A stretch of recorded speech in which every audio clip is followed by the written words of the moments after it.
I'm really excited about our final speaker is Charity Majors. Charity is co-founder and CTO at Honeycomb. She pioneered the concept of modern observability, drawing on her years of experience building and managing massive distributed systems at Parse, which was acquired by Facebook and Linden Lab, building Second Life. Oh God, I remember Second Life. It's been a long time since I've heard about that. She is co-author of Observability Engineering and Database Reliability Engineering from O'Reilly. She loves free speech, free software, and single malt scotch. I'm with you on all three of those. And we are beyond thrilled to have her with us today for this fireside chat. Please welcome Charity Majors. Thanks for having Hi, me. I'm Charity. really excited to be here. All right. I'm really excited about this conversation because I mentioned on Blue Sky that I've been following you like for a while. I think you and I got to meet luckily like was now a few years ago at AWS reInvent. But yeah, it's like I've been a fan of your work. So I'm really excited to have you here.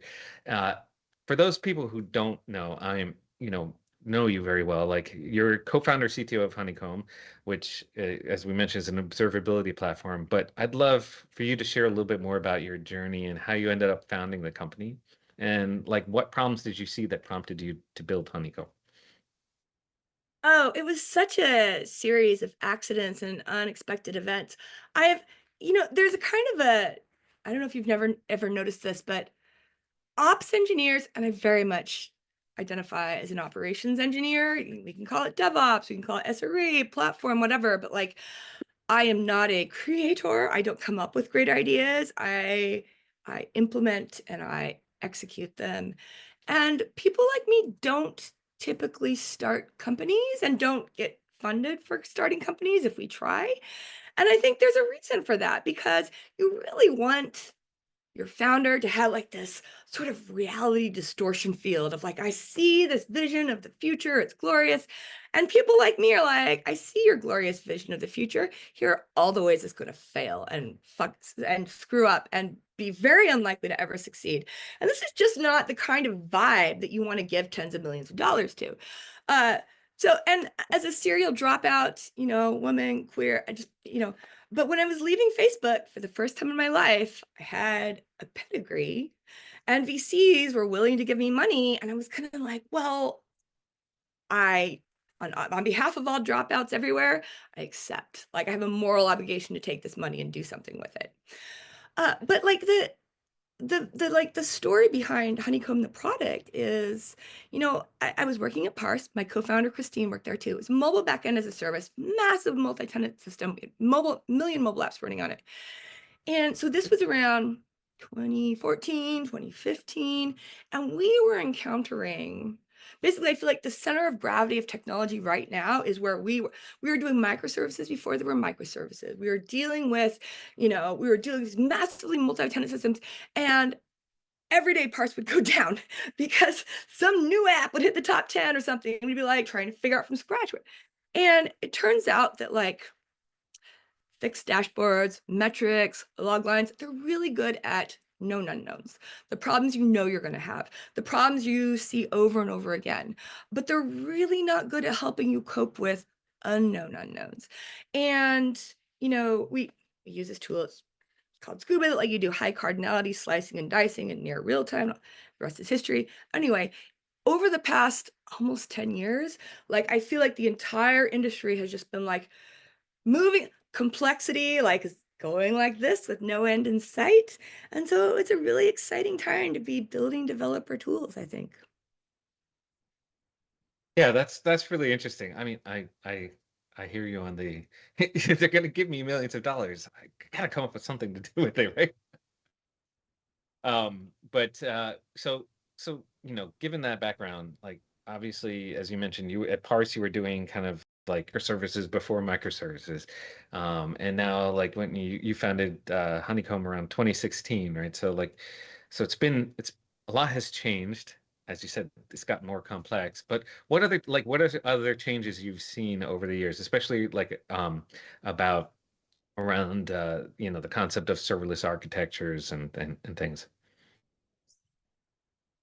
Ooh, I just finished writing. It took me 3 months to research, and I wrote this like almost 7,000, 8,000 words about cost in observing complex systems because Gartner published a bunch of research recently, and one of their like sort of model customers in 2009 was spending $50,000 a year on observability, and 2024 they spent $24 million a year on observability, and like, why? This is a 40% year-over-year growth for 15 years, right? And I think a lot of it comes down to the complexity of systems. And serverless, I think, was a very interesting sort of harbinger of a lot of these changes. And in fact, when I was rewriting this cost thing, the last cost blog post I wrote was in 2018, and it's like 500 words. And I'm like, well, people keep asking me how much they should be spending on cost, and I have no data. Let's be clear, I'm pulling this out of my ass. But observationally, it feels to me like people tend to spend 20 to 30% of their infrastructure budget on good observability. And I've gotten a lot of heat for this over the years. Like I see these press releases now. Wow, experts say that infrastructure that like observability 30% of your budget. And I'm just like, expert. I pulled it out of my ass, and I told you I was pulling it out of my ass. Okay.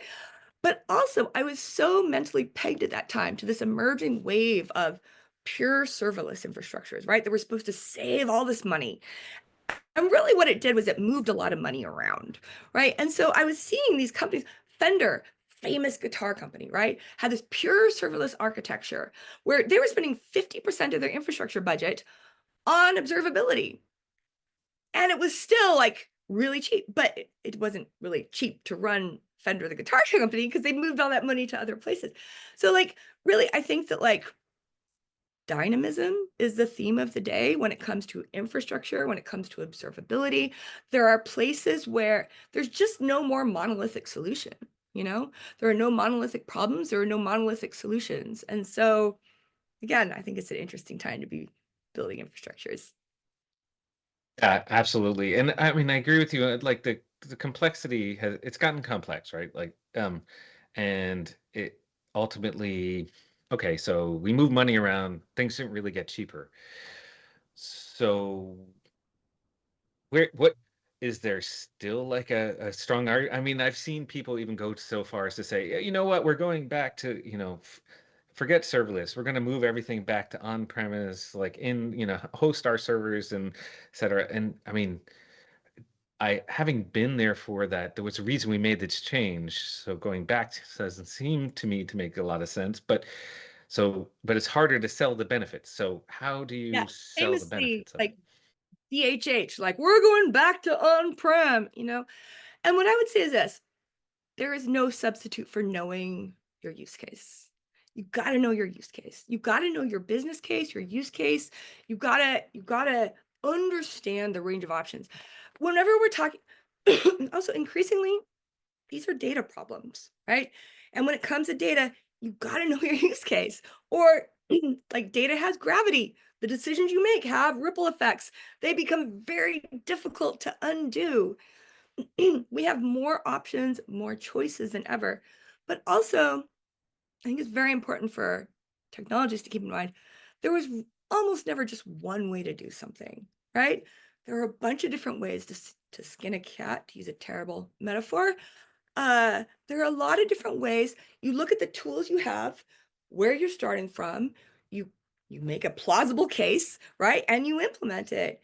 And I think the more you understand what your business is trying to do, the more awareness you have of the range of tools available to you and the people and resources and expertise you already have on your team.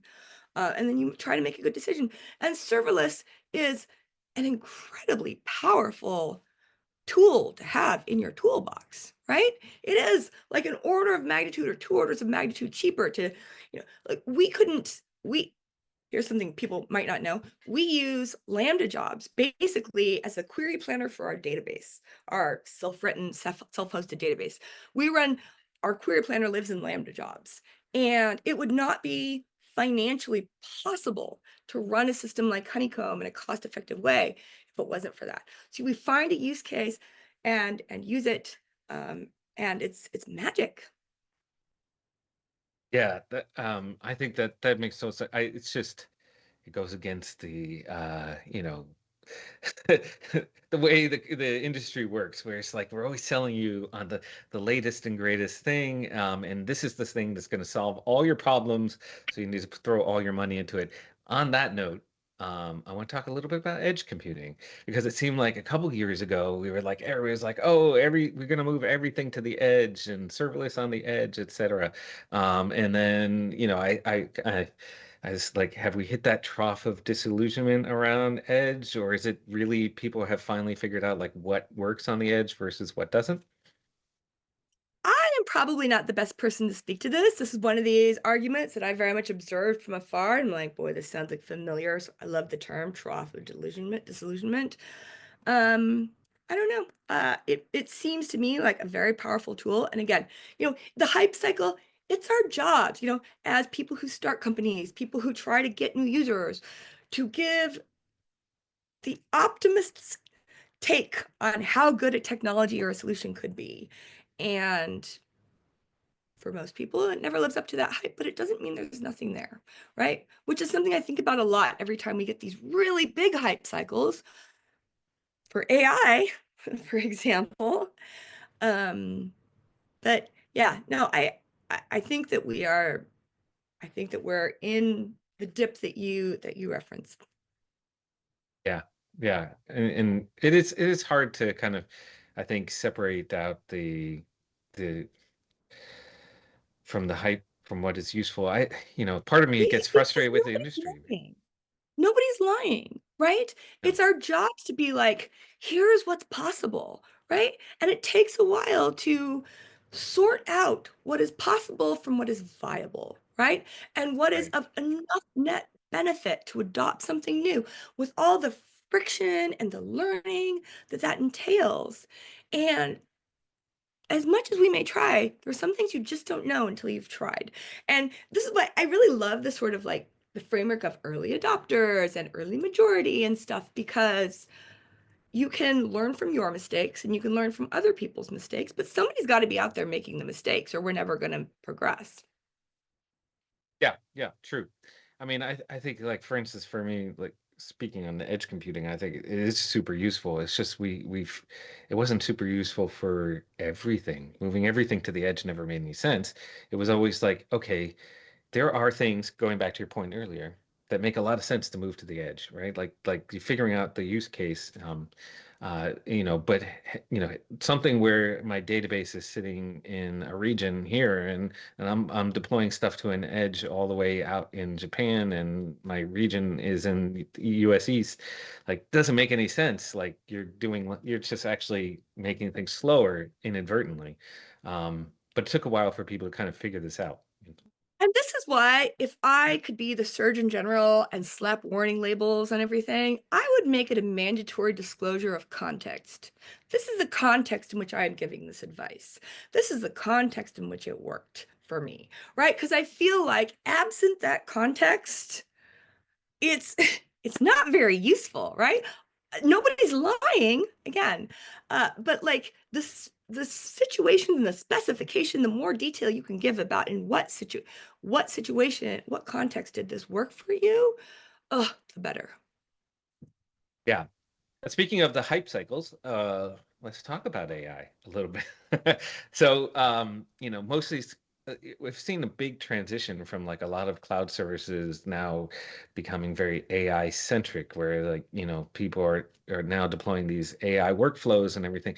Uh, How do you see that playing out in terms of both like, everything you deal with at Honeycomb, was just like observing these tools that are now relying heavily on AI kind of to run like kind of typical serverless workflows, like, oh, hey, now it's going to run through this AI service that's going to process things. And is it making things more difficult to monitor? Is it making it harder to debug these issues? Oh, yes, immensely. And I love this topic because it really kind of speaks to the origin story of Honeycomb. We were working at this massive, developer platform, million mobile apps hosted on it. And every day, developers all over the world are just writing snippets of JavaScript and MongoDB queries and uploading them.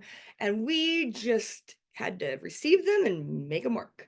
We have no relationship with these developers. Some of them are new grads, interns, marketing people, whatever. We just didn't make it work.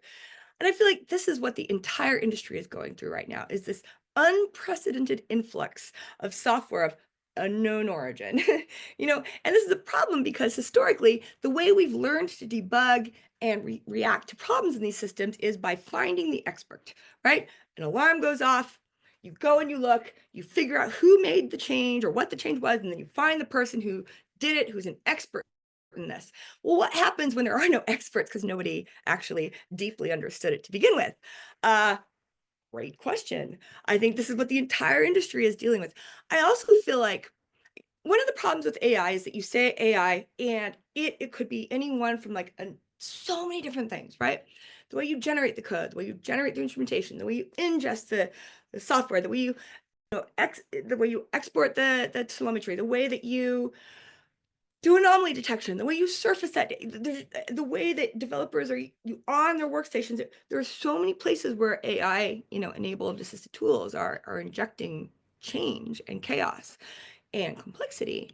And one thing I will say is that when you're trying to have observability for AI problems, first of all, I don't think you can have good observability for AI unless it's first embedded in a context of good software observability, right? I also think that these are trace-shaped problems. So many things about understanding and observing software in the future really it comes down to the stuff we've been talking about as observability 2.0 for years, right? High cardinality, high dimensionality, everything is from the moment that you get the user's inputs, you call out to various backends and APIs, you call out to the model does something, it comes back to the user gives feedback. That's one giant trace, right? And I feel like we're moving from a world where all of these different signal types are siloed off into pillars, right? There are 3 pillars of observability: metrics, logs, and traces. Oh, and profiling and exceptions and errors. And, how many pillars do you have? Like 10, 20, which is absurdly expensive. And we're needing to move away from that world to one where you have a unified source of truth. And I think AI is really accelerating that transformation because, yeah. Yeah. Yeah, that makes a lot of sense. And I think in terms of actually in observability, I mean, like I've seen like people trying to come up with tools that, hey, can now it's going to do it for me. It's all automated, and that, okay, and be blunt, seems problematic, because it just doesn't seem. Again, you're eliminating not only like then become so dependent on this tool, but that is prone to potential mistakes. But you've also now eliminated the expertise within the company to solve the problem. And if this tool can't solve it, I mean, where do you? I mean, but at the same time, I can see where you know, like say sometimes people miss things because their focus isn't there. And AI doesn't have the problem of like not being focused on the right, like it sees everything. So there's benefits, but also there's where do you see the mix being right? Like, Yeah, I mean, we do you don't know the future. yeah. There are a lot of there are more possible futures than normal right now, I think you could say, in the field of technology. I will say I feel like the world of code is on the precipice of, let's say, bifurcating into disposable software that gets generated that we never really expect to understand. Does it deliver to spec? These specs get increasingly complex, and if we don't like it, we discard it. We generate 10,000 more, let God sort them out, like we figure out there's going to be, I mean, it's just so powerful, right? Uh, Yeah. Generated code is going to become it's almost like, minified JavaScript. Nobody expects to read that, right? It's a one-way street. But I do think there's always going to be the code that runs the world, the transactions, your bank, I hope, your delivery company, right? Your things where, from a risk management perspective, someone's got to be able to figure it out. What happened? Where did the money go? Where did the package go? Where did, we've got, and where, I feel like it's telling that we started AI and software with generating new code. As an ops engineer of long standing, I have long been saying that writing code is the easiest part of software engineering, right? It might not be easy, but it's the easy. It only gets harder from there, right? Whether it's, maintaining, extending, performance tuning, profiling, migrating, rewrite, like all the other things are harder. So like it makes total sense to me that we started with the easiest part. I could get up on my soapbox and talk about how much we've been paying software engineers more than we pay operations engineers and how devalued operations has been in a skill set, but I won't. I trust you all get the point. But I feel like we're more ops engineers in this sense in the future than software engineers because our relationship with writing lines of code shifts. We start to realize that, the time we spend understanding the business problem, breaking it down, iterating on it, make it, I think, all right, your question was a few hops back from all this, but I think you understand where I'm going. It's just like the ownership, right? We can use AI in ways not to just generate lots of shitty code, which is a great use case, God bless, but we can use AI to, one of the most exciting things I saw folks do recently was Slack or Stripe or someone had to basically convert all of his JavaScript code into TypeScript. And instead of doing a laborious rewrite, which I don't know if y'all have done giant API rewrites, but it is nasty. Instead, they spent a couple of months training a model. And then they basically took it off for like an hour, regenerated the entire code base, and flipped it over and went to town. And I'm just like, God damn, that is great. That is great. Now, this is still code that they mean to iterate on. They need to own by humans. People need to understand it. Like, that is such an amazing use case.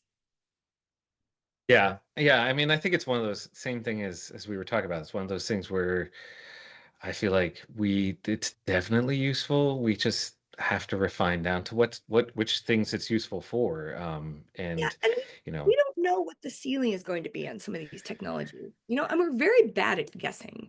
It's like some of the people who have been like, AGI is just around the corner for the past like 3 years and really freaking out about it. Maybe, and some people, and then some things we thought were going to keep going really kind of seem to have tapped out. We don't know. I will say there was this great essay that was written by Annie Bell, which was about just like the changing, and she, which many people made this point, but just like the only constant in engineering careers is that curiosity, wanting to learn, feeling like interested in like upgrading your tools. AI is not going to replace software engineers as long as software engineers don't reject the new generation of tools. yeah, yeah, I agree. And I mean, I've made the point, in some recent discussions I've had that I think right now AI is like a junior developer who never matures into anything more than junior developer. So I'm like, if you think AI is going to replace your developers, it's because you have super low expectations of them, right? Like, it's because it's always a junior developer. It's like it never learns. It's never going to get any better than it was today. Like they release new versions, yes, it's slightly better, but like it's not really learning. It's just, giving you slightly improved responses. So, that's not what you expect out of a senior. I agree with you that it's not the code. It's the code is the easy part. What you expect out of a senior developer isn't that they've memorized the syntax, right? You expect them just to be able to solve like identify problems, and I've seen this before, and I know how to do these things, and that's what makes you seniors, not like knowing code better. Yeah. And I think maybe more relevant or near by analogy would be the shift away from hardware, right? Like I'm just old enough to be like, when I was coming up through the ranks as a baby ops engineer, I would get paid in the middle of the night that our primary MySQL had gone down and I had to call a taxi on the telephone and get a cab downtown to the colo where I would go and push the power button, right? And if you were a software engineer, all the metrics that you had were like, okay, CPU load, how much of my memory, like you had to know how to replace hard drives by hand. And it's not a skill set that's gone away, but all of my ops people in that sense now work for AWS or Google Cloud or something. And like, there's been a generational shift.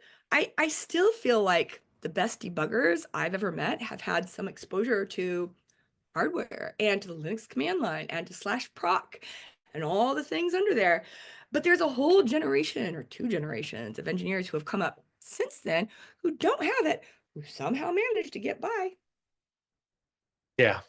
God, you're bringing back memories. I remember the first .com startup I worked for, like we literally had like there was a little room in the office, and that's where everything ran on. Like, oh, there's Yep. all our servers. It wasn't even that big, but it's kind of crazy to think, you don't really have that anymore. You're kind of disconnected from the hardware where everything's running on at this An point. API out there somewhere. Exactly. Yeah. You know, it's but then again, when you get to my age, you start to reminisce a lot. I know. Um, on that note, I want to kind of turn the topic a little bit because you're very outspoken on social and everything else about topics both on tech and not on tech, but I think, related to, you know, coming from starting I got my first job in tech around 97, right? And it was filled with so much hope for the industry. And it's just like we were gonna build great things that were gonna change the world for the better and then somewhere in the 2000s, like, okay, yeah, I could see it's changing the world now. I think we're at the point where we're like, okay, we did change the world. Um, and Hmm. and and I don't think it was for the better in many cases. I mean, it's not like universally bad, right? But like, how do we, I feel like as an industry, regain our footing and find a path towards building technology is really improving people's lives. Yeah, I don't. It's very open-ended there. Take it wherever you want to go with it. Ryan, I didn't know I was going to try and solve all the world's problems in this fireside Yes, chat. You're like, please. you don't have to make slides, no big. I'm just kidding. It's such a great question. The Cory Doctorow concept of enshittification, I'm sure most of the people listening to us, it sucks when you can't see a room of people that you're talking with, but like I bet a lot of people here are wincing and sort of if you don't know what I'm talking about, Cory Doctorow and shittification, um, such a hard problem.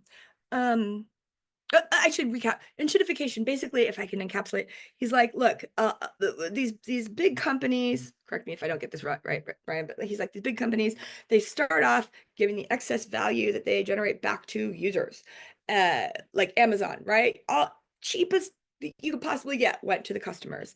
And then it enshittifies a little bit, and all that excess value that you capture goes to the sellers. And then it enshittifies a little more, and all that excess value that you generate goes to the investors, and the experience gets worse and worse and worse and worse for the customers and then for the seller. And you can see this happen Amazon, Etsy, Google, Facebook, Mm. Twitter.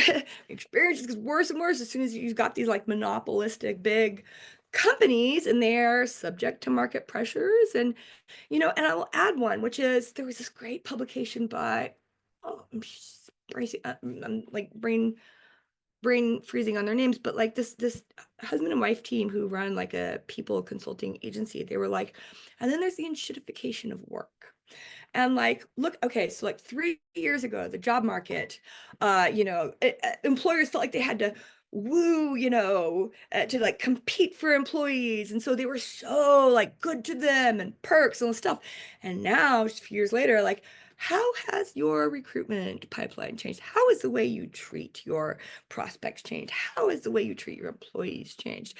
And because I think that really speaks to your ethics, right? How much of this is situational and how much of, and the point that one of the points that they made was that first, the point that Corey made is this is not inevitable, right? This is sort of a gravitational force, but that good people do battle against every single day at their jobs. You know, people inside Google, engineers, PMs pushing back against these forces. But there are times when they lose, right? Sometimes, and a lot of this has to do with lack of regulation, lack of guardrails, you know, when budgets squeeze, people, you know, and the point that this pair of folks made was that when it comes to being an employer, managers can bring discipline to your org to resist enshittification, or they can just go with the flow and enshittify away, you know?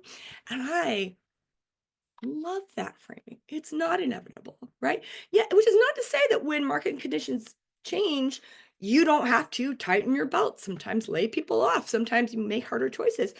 But like, is the way you treat your employees, does it come from a place of deep, you know, caring, or is it just you treat them only as well as circumstances absolutely force you to treat them? And I think that's a really, like, I can't impact the world, but I can take whatever power and authority I do have and make sure that I am treating people as well as I possibly can.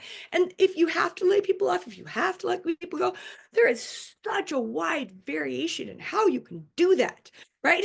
How ethical you can be, how considerate you can be, how much you can do the work to try and look for other options. Severance, you know, there are so many places where we're always so much more conscious of what is out of our control than what is under our control. Yeah. Yeah, I know.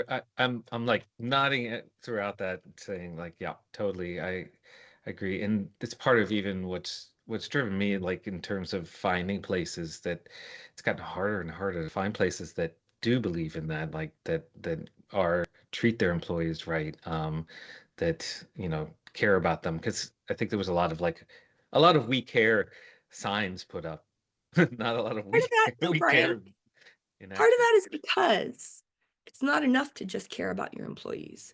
You also have to run a business that succeeds, that grows, that wins. You earn the right to lavish perks on your employees. You earn the right to hire bigger teams. You earn the right, like you can't just do one or the other. It's not enough to just care about people. You also have to build a fucking business that really excels, you know? Yeah.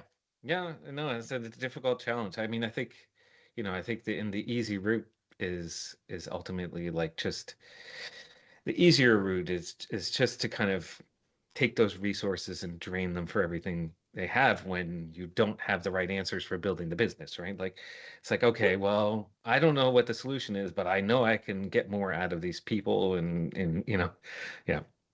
And in engineering, like small startups, the default, the easiest route is usually to do whatever your investors want. And they have an interest. And they're not always conscious of the downstream ripple effects of some of their decisions. But you can certainly, Yeah. yeah, you can make many people happy and live to fight another day, you know? Yeah, I mean, I've seen that before. Like, I didn't work for startups for a long time, and have been now in the past years, like more at startups.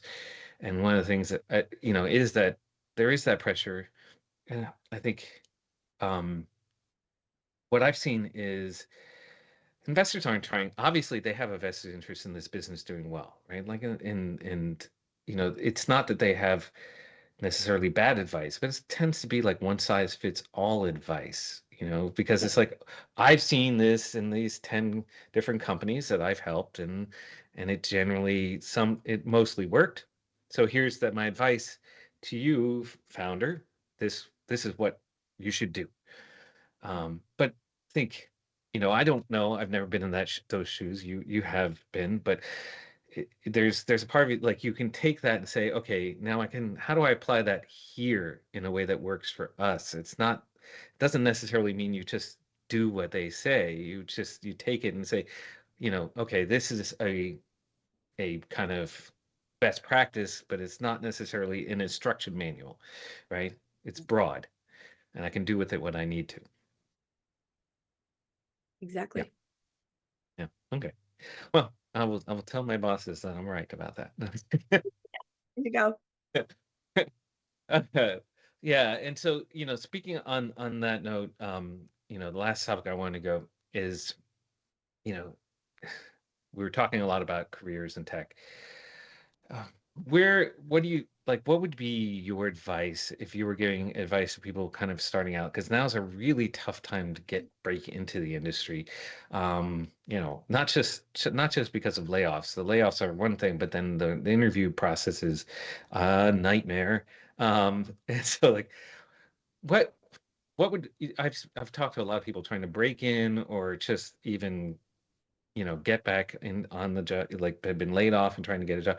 Like, where would you invest your time? What are the things that you think that they would be valuable that might make them marketable, um, in investing their time in learning at this point? This is such a hard problem. It's such a hard question. And the first point that I want to make is that there are systemic reasons for this.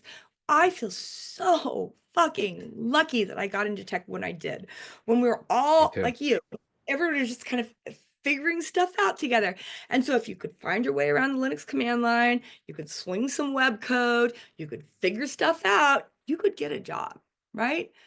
And I think the first thing, I honestly don't know how to give advice to up and comers. So the advice that I want to give is to people like us is recognize how hard it is. Recognize that the juniors that are approaching you today are actually way more skilled, more educated, more experienced than juniors have ever been.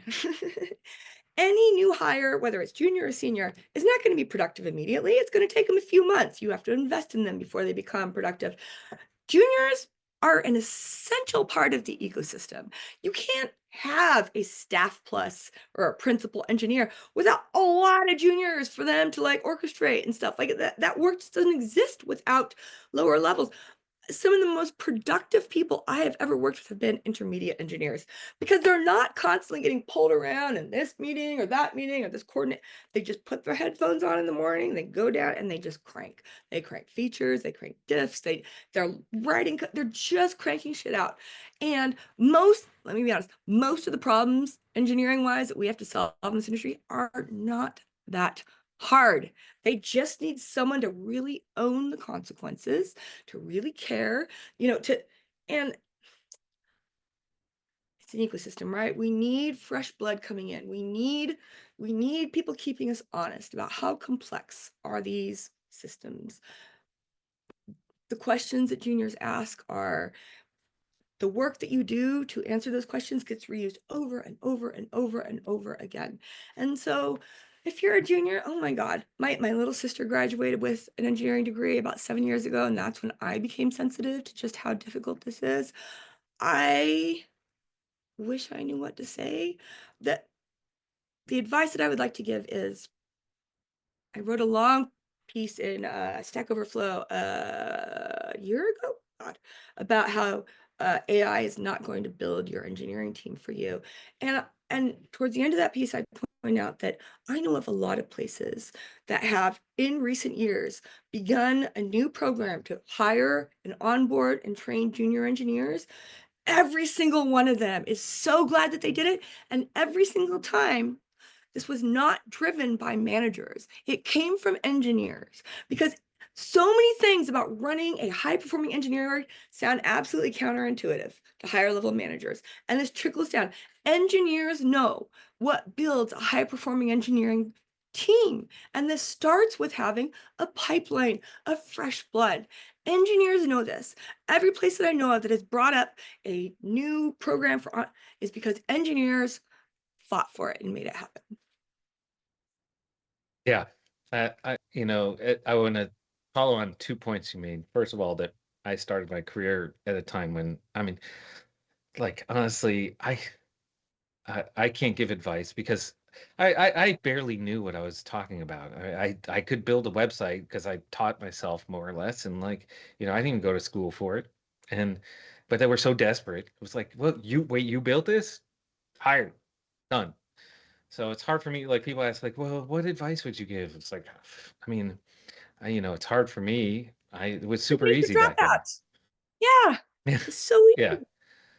yeah, totally. And and also to your point, I ran this organization when I was living in Orlando called Orlando Devs, which is like the biggest like group there for, we ran a lot of programming and stuff for developers.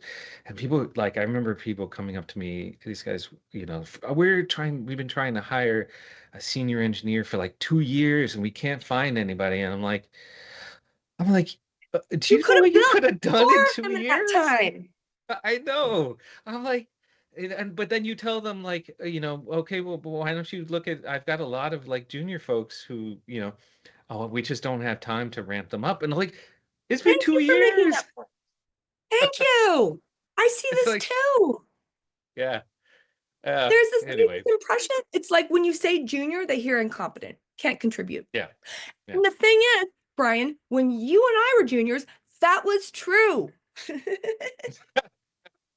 Good it's point. not now. Yeah. Yeah, no, absolutely. So okay, well, I'm really enjoying this conversation. I wish I could keep it going, but unfortunately, we are out of time. Charity, was so great, and hopefully, we can keep talking about this down the road sometime in the future. I really appreciate you coming out and sharing all your thoughts, and I hope everybody enjoyed it as much as I did.